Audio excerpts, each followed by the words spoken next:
Welcome back. Okay, so I've pointed out the obvious basics and how to set up your HDRI and your global illumination.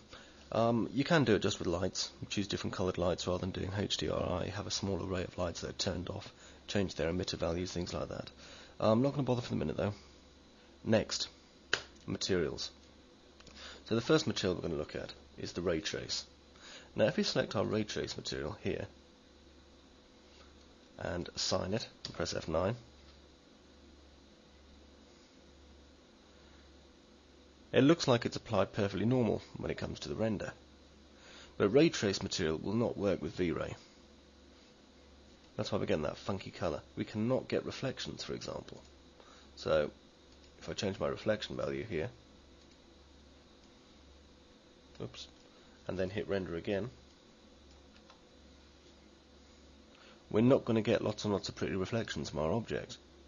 VRay does not handle the ray trace code that Max produces. So what are we going to do when it comes to reflections? Well, even if you're using VRay free, it does have the ability to handle reflections. It does that through use of assigning a map to the reflect slot. But what I'm going to do is I'm going to do this in the standard first, which I'm going to call simple reflect. And I'm going to make a very shiny material. So say about 320 by about 81. Not going to soften it at all. I'm going to change it to an anisotropic if I can. There we are. I can never pronounce that right, but who cares? Crank up the anisotropy. Particularly useful if you're doing things like metal panels is anisotropy. There we go. And change the orientation a little bit. Now down in maps here, if I go to my reflection, I can click VRay map, reflect, there we go, and if I bung that in there now and hit F9, it'll take a little bit longer to do, but you'll see that we start getting some amazing reflections coming off it. So just give it a moment. If you look at the top, of course, it's reflecting pure white as well. There we go. So that's a pure reflect. Now obviously you're not going to want that much of a reflect, and also we can bung in our environment map if we want. Have a quick peek,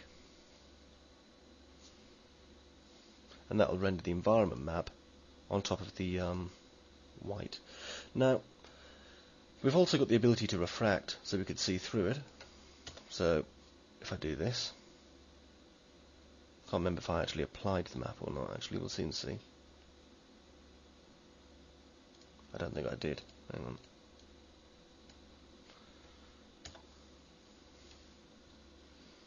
So we've got the ability to reflect and refract, and on top of that we've got the ability to build some complicated looking shaders. So anyway, I'll just let this get on with what it was doing, and then we'll move on to how to build ourselves a little VRay material, because these ones are pretty basic and not much fun. So back up, and let's assign this material to everything. I'm going to take my first material slot and I'm going to make it a VRay material. There we are.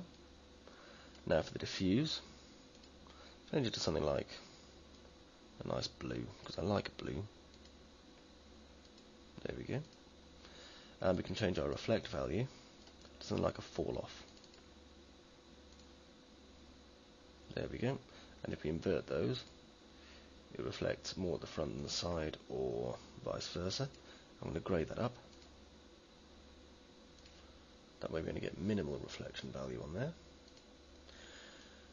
Now then, I can change the glossiness on this, so I'm going to change this to about 0.7. Now, as you see, as we get less from 10, we actually start to get our little glossy areas here. That's because one's pure, we're not going to see any. Let's change it to about 0.85. There you go, you can see they're tightening out. If we change it to about 0.5, we're going to end up with larger. So, change about 0.75 again, you can just see them there. And reduce the subdivisions, you do not need 50. So, reduce the subdivisions down to say about 24 for the moment. You can also have Fresnel reflections. That's for you guys who like Fresnel, of course. I've never been that big a fan of it. So, reflect. We've got it all assigned. Let's hit F9. And we should see some beautiful mad blues going on here. Now, because I brought the subdivisions right down, like I did, it won't take quite as long to render as it would if we had 50 on. But bear in mind, I'm using 4 processors here. And because of that, it's going to render faster on my machine than it will if you're fairly new to Macs and you're using, you know, an AMD 1800 or whatever. So just wait for this to finish rendering off, and we'll have a look at our simple first results.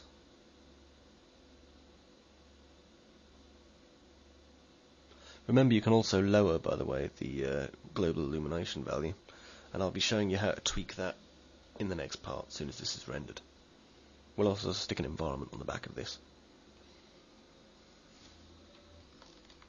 So as you can see, this is the finished model here. So let's compare this to our original. There you go.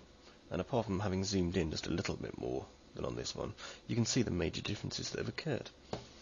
Okay, so I've shown you how to do this bit, and we'll move on to a couple of other bits in the next segment.